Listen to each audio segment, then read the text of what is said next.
We're back. Welcome again, friends. Welcome to our ongoing series of live stream plant talks. Today, garden myths, how to recognize them, the truth behind the myths. My name is Dan Hartwig, Colorado certified nursery professional. Today, we're going to be talking about debunking garden myths. What is a garden myth? Well, if you heard it from grandmother, it's a myth. If it involves soap, tobacco juice, Coca-Cola, or beer, it's probably a myth. Dan, what are we going to do? How am I going to recognize what is a myth and what is just folk knowledge? What is right? What is wrong? Friends, .edu. I'm going to say that again. It's really important. .edu. If you're going to look up anything on the interweb, add that .edu. Check an academic source. There is peer-reviewed science about how well things like neem, spinosad, pyrethrins, chelated iron, root stimulator, those things work. How do I know they work? Because I've read peer-reviewed trials of those things. Listen, guys, I tell you right away, I love Doc Bronner's magic soap, especially the peppermint. It is good for what ails you, but there are no peer-reviewed trials on the effectiveness of Doc Bronner's magic soap against powdery mildew. There is about neem versus powdery mildew. There is about any manner of products versus powdery mildew and all the other. So let's dive into it. What are some of the biggest myths that we run into here selling plants at Fossil Creek Nursery? Well, number one. Trees, here's the myth, trees can read the tag that is on them. Yes, it's true, friends. A lot of our customers have somehow got it into their brain that trees can read the tag that's on them. You know what? Fort Collins, Colorado, the Northern Front Range is not the easiest place to grow trees. It's not the easiest place to grow shrubs. It's not the easiest place to grow annuals, perennials, small fruits, vines, anything. However, that tree, that shrub, that plant has the same tag, whether it's sold here at Fossil Creek Nursery in Fort Collins, Colorado, or in an excellent family-owned garden center in Portland, Oregon, in San Diego, California, in Hilton's Head, North Carolina. I've never been to any of these places except for San Diego, but same tag.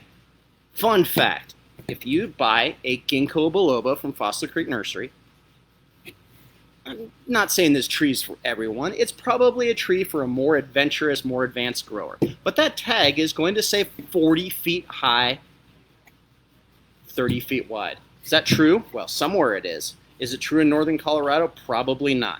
Fun fact, the North Dakota state champion ginkgo, the biggest ginkgo ever recorded in the great state of North Dakota, is 22 feet tall. The North Carolina champion ginkgo is 93 feet tall. There's one in Japan over 110 feet tall. Look at your neighbors. Look around town. Do not expect your tree to be state champion. Do not expect it to have the adult statistics of that tag. That tag is everywhere. Trust your eyes. Go for a nature walk. Trust your certified nursery professional. Plants can't read that tag. Dan, it says it's going to be 3 or 4 feet tall, 3 or 4 feet wide. Listen, it's a living thing. I can't make any promises about its performance. Check them out in the landscapes in your neighborhood. Myth number 2. This is going to sound a little bit weird, but it is a common misconception. Trees are planted with the same technique as tomatoes. What? Dan, you are acting like a crazy person. Why would you say such a thing? Trees and tomatoes, nothing to do with each other. Kingdom, plante, but after that, all of those Latin words after them, all of their scientific names, nothing in common since except for like kingdom, plants. Well, why are trees confused with tomatoes? I see this a lot. I put honest effort into every time we sell a tree here at Fossil Creek Nursery, trying to give good instructions for how to plant this tree. I start my bit. I said, all right, I'm going to need you to dig a big old wide hole, 3 containers wide. I'm often interrupted because people like to, I understand, I do it too. I like to feel like I know what I'm talking about. So I might chime in, and twice as deep, right, Dan? No, please don't do that, unless it's a tomato.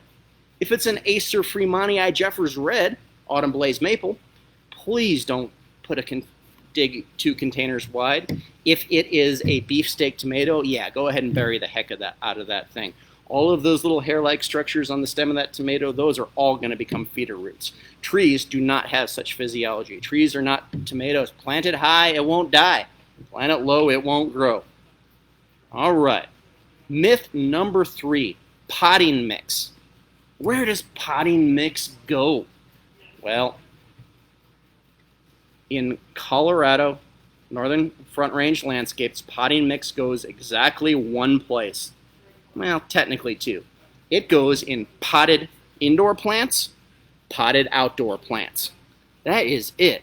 Please do not use potting mix to amend your garden, to amend your planting holes when you're planting an Acer Freemontii Jeffers Red and Autumn Blaze Maple. Why? Well, here's the thing. Potting mix, for the most part, it's shredded up peat moss with some vermiculite in it. There's 2 little kinds of poofy white rocks that show up in there. One's called vermiculite, one's called perlite. Some people know the difference between those 2. I'm not one of those people. I got to look it up every time. But what is the purpose of potting mix? The purpose of potting mix is to hold moisture. Okay? The purpose of our clay soil is also to hold moisture. We want to improve drainage to our soil. We do not want to impede our drainage. Keep the potting mix where it goes, which is in pots. It's called potting mix. It's not called planting mix. Number 3, compost. What is compost? What is not compost? Well, let's talk about what is not compost. Coffee grounds are not compost. Shredded leaves are not compost. Grass clippings are not compost. Vacuum cleaner sweepings are not compost. What do you mean, Dan? Well, those are the raw ingredients for compost. Once you put all those things together, add moisture plus time, you're going to get compost. What is compost? Well, compost is decomposed plant material. Decomposed plant material, decomposed first by fungus, then by bacteria, then by worms and nematodes. It's an amazing process. It's a fascinating process. Good composting smells great. Don't let anyone tell you that compost is stinky. Compost smells earthy and awesome. But compost is the finished product. So what's the problem with those things that are misidentified with compost? What's the problem with leaf clippings, with shredded leaves, with grass clippings, with coffee grounds? Well, here's the problem is, don't confuse those with compost. Don't use them as mulch. Don't use them as soil amendment. Why not? Well, if I put any uncomposted plant material, coffee grounds, vacuum cleaner sweepings, shredded leaves, grass clippings, into the soil where I'm trying to grow a plant, basically I'm creating a competition. I'm creating a competition of who can get nitrogen first. Can that plant get nitrogen first through its root system? Or can the worm, can the fungus, can the bacteria, can the worms and nematodes get nitrogen first? Well guys, the wee critters are going to win every time. They don't have a chance. If you put uncomposted plant material into your plantings, onto your garden bed, use it as top dressing, it is going to compete with your plants. It is going to rob them of their most important nutrient, nitrogen. So where does compost go? Well, compost goes 2 different places. It can be used as top dressing if you don't want to disturb a root system, or it can be used as amendment if you're going to spade it into the soil. Don't use too much. As a good rule of thumb, say I've got a vegetable garden. 2 inches of compost the first year, spade it in, 1 inch each additional year. Where does it go? Hard to say. It goes away, you got to add it. All right. Number 5, the infallibility of drip irrigation. The infallibility of drip irrigation. Guys, there is no better tool for irrigating your plants than you. Get out there. Stick your fingers in the soil. Scout them for insects and diseases. I'll throw it on a drip. Then, you know what? We want to keep our plants alive. I want to sell you something that is going to have a long, happy, healthy life. The care that that plant gets in the first 2 years, where it's moved from either a bucket of potting mix or a big root ball dug out of the soil in a place that's friendlier to grow trees, probably Oregon or Washington State, it's going to struggle. Drip emitters are not infallible. Drip systems fail. Drip systems overwater. Drip systems underwater. One drip emitter on a tree is not enough. Drip irrigation is probably going to lower the probability of your plant survival, not raise it. Get out there. Most important thing you can do. Get out there with your diffuser. Give your plants, newly established plants, deep but infrequent waterings. Give them a really good soak. Let them dry out. Really, like I said, really good soak. Let them dry out. Have I watered enough? Well, before you put a drop of water on that thing, scrape back the mulch. You know that screwdriver that comes in every tool set, the one that's too big to drive any screw ever manufactured since the 19th century? Well, jam that thing in the soil. Work it around. See if that really needs water. Deep, infrequent waterings are your friend. Drip irrigation is really inefficient at providing that. All right. Myth number 6. Rock. Landscape rock is your friend. No, you know what? Landscape rock hates you. Hates you. It hates your plants. Why is it used so much? Got me. Some people think it looks nice. The myth is that a rocked landscape is low maintenance. Well, what are the problems with that? First of all, here's the big... Your plants don't like rock. That rock gets hot in the sun. It desiccates root systems. It also reflects sunlight on the underside of leaves. Broadleaf plants have evolved for tens of millions of years. Flowering plants are older. Actually, they're reasonably recent comers. Been around for about 80 million years. From the Cretaceous. Fun fact, most of the dinosaurs in Jurassic Park were Cretaceous, not Jurassic. But Cretaceous dinosaurs and flowering plants, they lived hand in hand. They happily gnawed down on them while fierce predators gnawed down on the leaf gnawers. What I'm getting at is 80 million years of evolution to get your light from above. Now it's getting it from below. What does that do? Well, it's going to trigger the wilt response. The wilt response is a normal, healthy thing in your plants. When that plant realizes that it is too hot for me to evapotranspire, that is the process of turning sunlight into sugars, it will curl those leaves as a defense against that. Those plants getting sunlight on the underside of their leaves is going to prematurely trigger the wilt response. Along with that myth is that rock keeps down weeds. Well, of course, there's no weeds under there because I put down weed barrier. Well, northern Colorado, the Front Range, Wyoming, windy places, a 1/4 inch of topsoil is going to blow on top of that weed barrier. You're going to get weeds. You're going to have to spray glyphosate. You're going to have to pull them by hand. You're going to have to do something that's going to be hard work.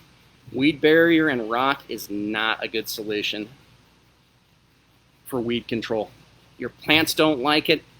It looks nice for a year or two until that rock starts deteriorating, the weed barrier working its way into the soil. So what should I use then, Dan?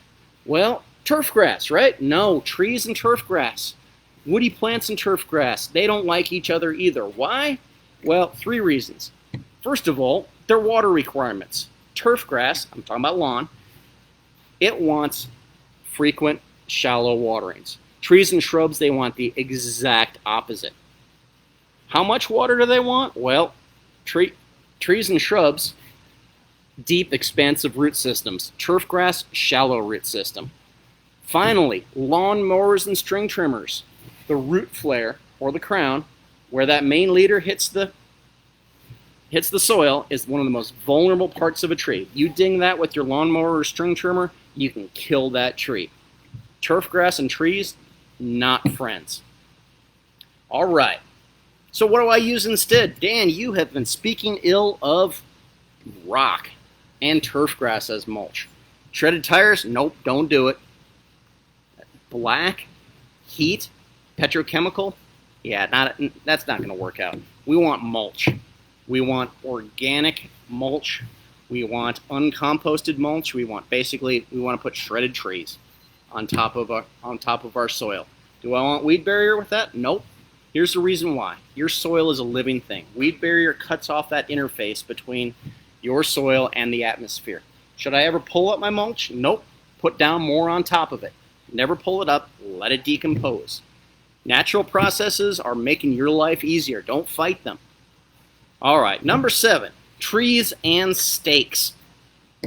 Okay, disclaimer here. If you hire the awesome crew at Fossil Creek to install a tree for you, state law says you will stake this tree. Law is the law. You got to stake the tree. The good folk at the Colorado General Assembly and the governor who signed it into law, I'm never going to question them, but I'm going to question the wisdom of staking trees. First of all, here's the 2 serious problems with tree stakes. Is number 1, those straps, they cause wounds. If you're going to use tree stakes, use canvas straps or canvas webbing. Don't use wire, don't use old garden hose. If grandma did it, it's probably been debunked by now. Second, you leave a tree stake too long, it's going to encourage it to get top heavy. Trees feel themselves moving around in the breeze.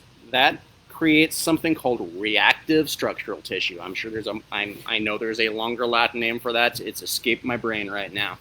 Your tree wants to feel itself moving around. It's a healthy part of that. But Dan, it's windy where I live. You know what's windy where I live too? Your tree is not going to blow over.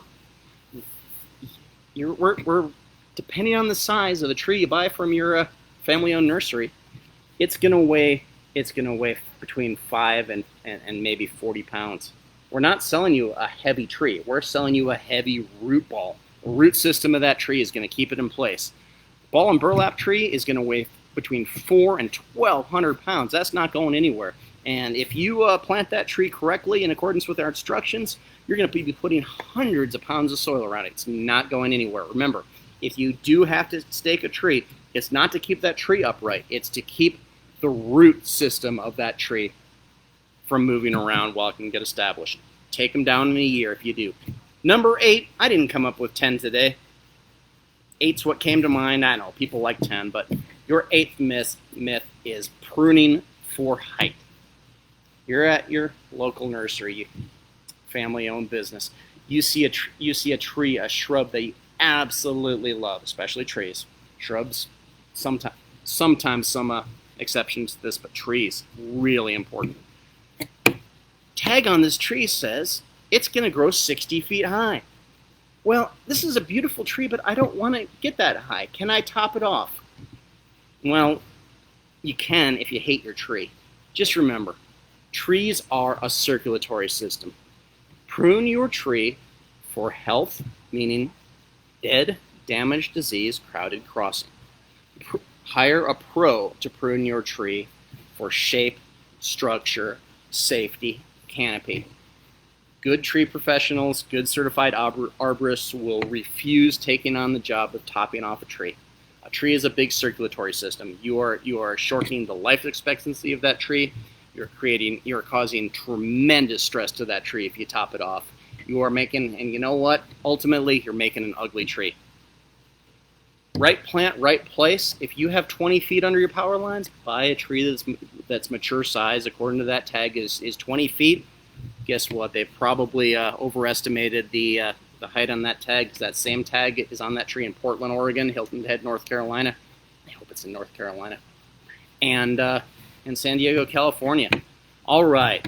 We're going to wrap it up for now. We really appreciate you stopping in today and watching our live stream on garden myths. We're going to keep these coming for you. Thank you so much for supporting your local family-owned nursery. I hope you all have a great weekend. Be well.